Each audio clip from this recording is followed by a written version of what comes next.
Olá, bem-vindos ao Estruturas e Lógica. Hoje vamos começar a falar sobre armaduras necessárias de pilares. Antes, verifique se a Eurocode está definido como norma padrão. Lembrando que esses vídeos são orientativos. Antes de alterar as configurações do programa, verifique qual é a versão vigente das normas aqui descritas e a existência de outras que possam ter relação com os itens citados. Vamos começar vindo em Projeto, Armaduras necessárias de vigas, colunas, opções, Parâmetros de norma. E vamos começar com um padrão novo. Em coluna, e digitamos um valor que eu desejo. Por exemplo, pilar NBR.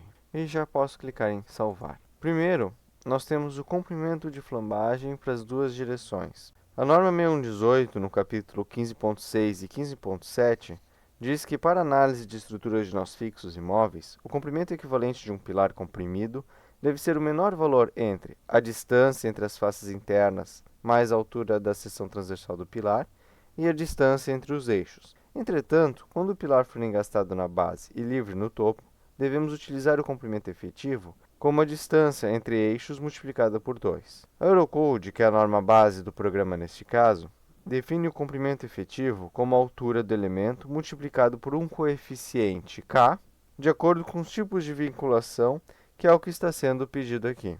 Podem verificar isso no item 5832 da Eurocode 2. Portanto, para deixar o mais parecido possível com a nossa NBR, sugiro selecionar o comprimento do elemento em eixos, nas duas direções, e um coeficiente do tamanho de flambagem como 1 para os casos em geral, e 2 quando for engastado na base e livre no topo. Em parâmetros adicionais, pode-se definir o método de dimensionamento através do processo simplificado, o mesmo previsto na nossa NBR 6118 no capítulo 1725, ou com base na distribuição de tensão. Para análise dos efeitos de segunda ordem, podemos escolher entre a rigidez nominal, com ou sem consideração da fluência, ou da curvatura nominal. Esses métodos da Eurocode são diferentes dos nossos. Aconselho a selecionar o da curvatura nominal, por fornecer resultados mais parecidos. O nosso método da rigidez K é baseado na ACI. Terminada essa parte, aplicamos, e encerrado esses parâmetros de norma, devemos salvar e fechar. Depois de criado o nosso padrão pilar NBR, nós devemos aplicar ele para todos os elementos que queremos calcular. Em seguida, fechamos essa parte, voltamos em Projeto, Armadura necessária de vigas, colunas, opções, Parâmetros de cálculo. E vamos criar um novo padrão de cálculo. Inicialmente vou dar um nome, vou adotar pilar NBR como exemplo, mas você pode escolher o nome que desejar.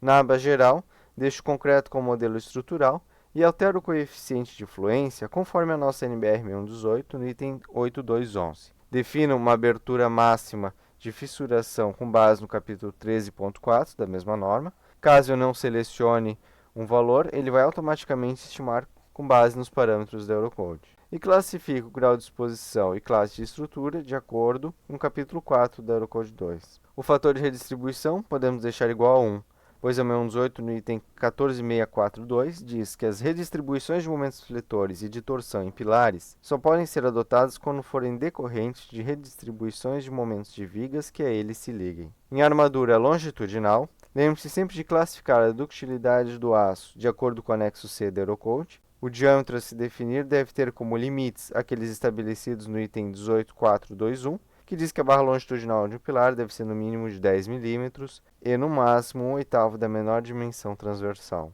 O cobrimento dos pilares deve ser sempre baseado na cobertura limpa e, assim como nos demais elementos, se encontra definido no capítulo 7.4 da 6118. Lembramos que aqui nós adotamos o cobrimento mínimo e dentro de desvios, nós especificamos a tolerância em função da segurança que define o cobrimento nominal, assim como o cobrimento de estruturas em contato com o solo. Alternativamente, eu posso colocar esse valor de desvio como 0 e aqui na frente, em cobertura, eu adoto direto o cobrimento nominal. Fica a seu critério. Em armadura transversal, devemos selecionar o diâmetro da barra, lembrando que ele deve ser no mínimo de 5 mm ou 1/4 do diâmetro da barra longitudinal, conforme 1843 da 6118. pode ser inferior a 1/4, desde que se atenda a alguns critérios específicos que eu não vou abordar aqui. O número de lados ou de ramos e de seções de espaçamento fica a critério do projetista. A inclinação dos estribos em pilares é de 90 graus. E devemos selecionar uma lista de espaçamentos e criar uma tendo em vista os valores limites estabelecidos no mesmo item da norma. Feito isso, confira sempre os demais valores, se estão de acordo com o desejado, salve e feche. Encerrado então o seu parâmetro de cálculo,